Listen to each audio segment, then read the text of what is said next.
Sesungguhnya Allah Ta'ala tidak mencabut ilmu sekaligus dari hambanya, tetapi Allah mencabut ilmu tersebut dengan diwafatkannya para ulama, sehingga tidak ada satu ulama pun yang tersisa. Pada saat itulah manusia mengangkat pemimpin dari mereka yang bodoh, dan pada saat pemimpin yang bodoh tersebut ditanya, maka para pemimpin tersebut memberikan fatwa tanpa berlandaskan ilmu, sehingga fatwa itu, ya, mereka yang dengerin fatwa itu dan mengikuti fatwa itu menjadi tersesat dan bahkan ikut menyesatkan, ya. Jadi saudara sekalian rahimakumullah, penjelasan hadis ini dengan jelas menunjukkan gambaran tentang dicabutnya ilmu dengan diwafatkannya para ulama yang memiliki ilmu tersebut. Jadi kalau kita membicarakan tanda kiamat berupa dicabutnya ilmu, berarti yang dimaksud ilmu apa Bapak dan Ibu? Ilmu agama, ya, tuh al-ilmu anil haq, ilmu tentang kebenaran, ilmu din, ilmu tentang agama, ya. Jadi kalau kita baca ayat Al-Quran atau kita baca hadis Nabi, setiap kali berbicara ilmu, itu bukan bicara ilmu dalam pengertian yang mana, yang sembarangan, tidak. Tapi ilmu tertentu. Ilmu soal apa? Al-ilmu anid din, al-ilmu anil haq, ya, ilmu tentang agama, ilmu tentang kebenaran.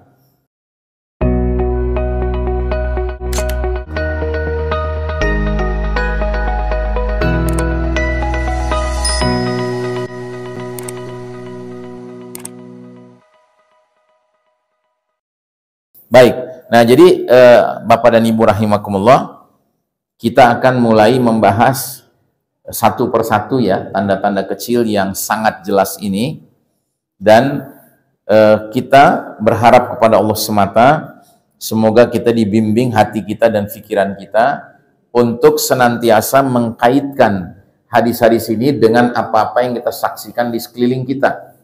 Kalau ternyata dia sudah muncul, berarti memang hadis ini mendapatkan tasdiqun nubuwah, istilahnya. Tasdiqun nubuwah itu artinya pembuktian kebenaran hadis itu, ya. Jadi ternyata ketika Nabi mengatakan misalnya, ya, yurfa'ul ilmu diangkat, ya, berarti kita akan melihat gejala-gejala seperti apa itu ilmu diangkat, ya. Karena banyak juga orang mengatakan, Ustadz, sekarang justru dahsyat sekali ilmu pengetahuan, sains, teknologi kan berkembang, kan gitu, ya. Nah, ini ilmu yang mana yang dimaksud, ya? Baik, yang pertama, diangkatnya ilmu. Mengenai pertanda ini, dalam hadis lain dijelaskan apa yang menjadi maksudnya. Di antaranya adalah hadis berikut ini dari sahabat Abdullah ibnu Amr bin As radhiyallahu anhuma. Rasulullah sallallahu alaihi wasallam bersabda, "Innallaha la yaqbidul ilma intiza'an yantazi'uhu minal ibadi, walakin yaqbidul ilma biqabdil ulama, hatta idza lam yabqi 'aliman ittakhadha an-nasu ru'usan juhalan fasu'ilu fa'aftau bighairi ilmin fadallu wa adallu." Artinya, sesungguhnya Allah Ta'ala tidak mencabut ilmu sekaligus dari hambanya, tetapi Allah mencabut ilmu tersebut dengan diwafatkannya para ulama, sehingga tidak ada satu ulama pun yang tersisa.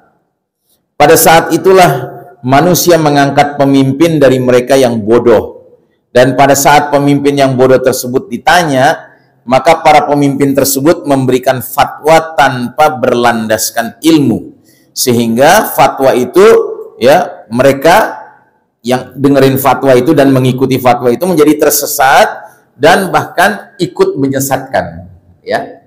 Jadi saudara sekalian rahimakumullah, penjelasan hadis ini dengan jelas menunjukkan gambaran tentang dicabutnya ilmu dengan diwafatkannya para ulama yang memiliki ilmu tersebut.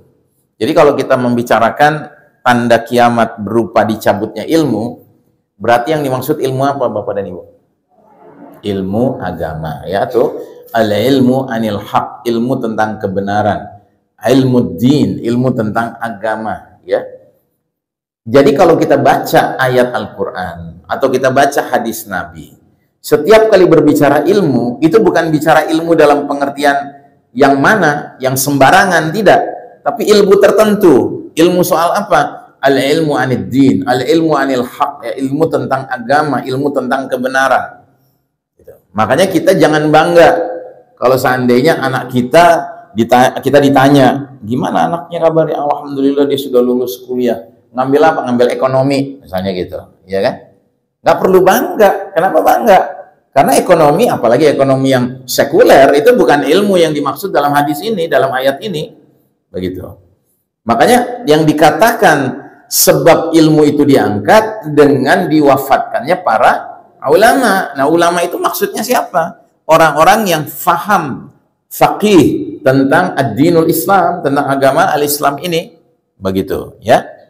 Makanya kita juga dengar ada hadis lain yang menyebutkan menjelang keluarnya Dajjal, ya, akan ada tahun-tahun penuh tipu daya. Ya, sinina khudda'ah, tahun-tahun khudda'ah. Khudda'ah itu tipu daya. Di zaman itu menjelang Dajjal keluar, orang yang jujur didustakan, pendusta dibenarkan. Ya, Mulyono, ya. Kemudian kata Nabi melanjutkan hadis tadi, ya, akan muncul orang-orang yang bertanya, bagaimana keadaan ini menghadapinya? Ternyata yang ditanya adalah kaum Ruwaibidah. Nah, Ruwaibidah ini artinya orang-orang yang bodoh. Jadi orang bodoh ditanya pendapat tentang problem masyarakat. Begitu, ya. Disebutnya Ruwaibidah, ya. Nah, Ruwaibidah ini belum tentu orang yang nggak punya gelar akademik. Boleh jadi dia profesor, boleh jadi dia doktor, tapi dia nggak punya ilmu aliddin, ilmu agama. Gitu. Sehingga dia ditanya tentang problem masyarakat, dia kasih jawaban berdasarkan ilmu yang bukan ilmu. Faham, ya? Makanya orang-orang yang nggak paham menyangka dia pantas didengar pendapatnya, dia pantas diterima fatwanya, padahal dia tidak berbicara berlandaskan ilmu al-haq, ilmu tentang kebenaran, ilmu tentang dinullah, agama Allah.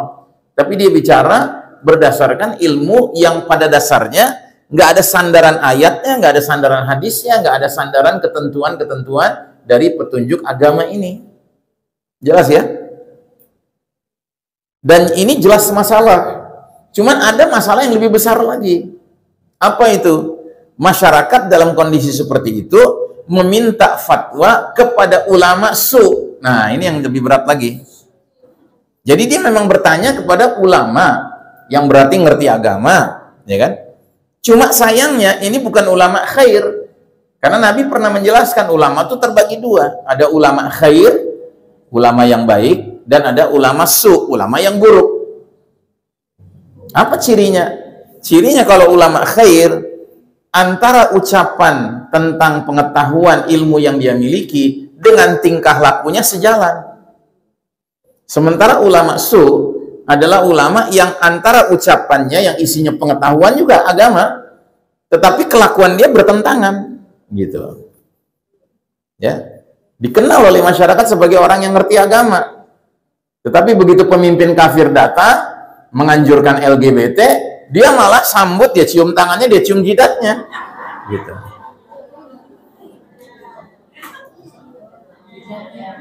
Nah, ini kira-kira tingkah laku ulama yang ngerti agama atau tidak ngerti agama? Ya, nggak ngerti agama. Sekalipun dia dianggap sebagai orang alim di tengah masyarakat. Karena tidak mungkin seorang alim yang faham dinul haq dan konsisten memahaminya, tingkah lakunya mencerminkan ilmunya, mustahil dia akan membiarkan dirinya terhina dengan cara mencium jidat ya pemimpin kafir yang menganjurkan LGBT, gitu, ya kan? Kenapa? Karena Islam mengajarkan kita tidak boleh memiliki sikap mengagumi orang kafir. Orang kafir saja nggak boleh kita kagumi, apalagi pemimpin kafir. Apalagi pemimpin kafir yang menganjurkan laki sama laki boleh berhubungan seksual, perempuan sama perempuan boleh berhubungan seksual. Ngerti ya, ibu-ibu? Ini perlu nih dipahami, karena kalau nggak dipahami, bisa-bisa kita asal dengar aja. Wow, ada ulama ngomong gini tadi, ternyata ngaco, omongannya ngaco, gitu. Ya. Atau misalnya ada orang dikenal sebagai ulama, tapi terang-terangan bilang, Islam nggak punya konsep negara. Islam nggak ada itu, khilafah tuh nggak ada. Misalnya begitu. Pernah dengar orang ngomong begitu? Nah, padahal hadis Nabi jelas mengatakan setelah era yang sedang kita jalani sekarang, ya, lembar keempat ini, periode keempat ini, periode yang paling buruk dalam sejarah umat Islam, periode kepemimpinan mulkan jabriyah, penguasa-penguasa yang memaksakan kehendak mereka, mengabaikan bahkan mencampakkan kehendak Allah dan Rasulnya, maka kita akan memasuki periode kelima, lembar terakhir perjalanan sejarah umat Islam ini, di mana kata Nabi akan tegak kembali khilafatun ala minhajin nubuwah, kekhalifahan yang mengikuti cara-cara kenabian dalam kepemimpinannya. Jadi bagaimana mungkin Islam nggak punya konsep khilafah? Orang Nabi sendiri bilang, nanti setelah kita mengalami era yang pahit ini, kita akan masuk ke era kejayaan Islam kembali dengan tegaknya sistem kehidupan yang berlandaskan ajaran agama ini, yang disebut dengan khilafatun ala minhajin nubuwah. Ya, jelas ya? Saudara sekalian rahimakumullah, ya. Hadis ini dengan jelas menunjukkan gambaran tentang dicabutnya ilmu dengan diwafatkannya para ulama yang memiliki ilmu tersebut. Pada dasarnya ilmu merupakan sesuatu yang diwariskan dari generasi ke generasi. Ketika satu generasi siap untuk menerima ilmu tersebut dari generasi sebelumnya. Namun apabila generasi pewarisnya bermalas-malasan dalam mencari ilmu dan enggan menempuh resikonya, maka dapat dipastikan ilmu tersebut hanya akan ada pada orang yang memilikinya saja. Dengan demikian, matinya seorang ulama yang belum mewariskan ilmunya kepada generasi sesudahnya pada suatu zaman berarti terangkatnya semua ilmu yang ada pada dirinya.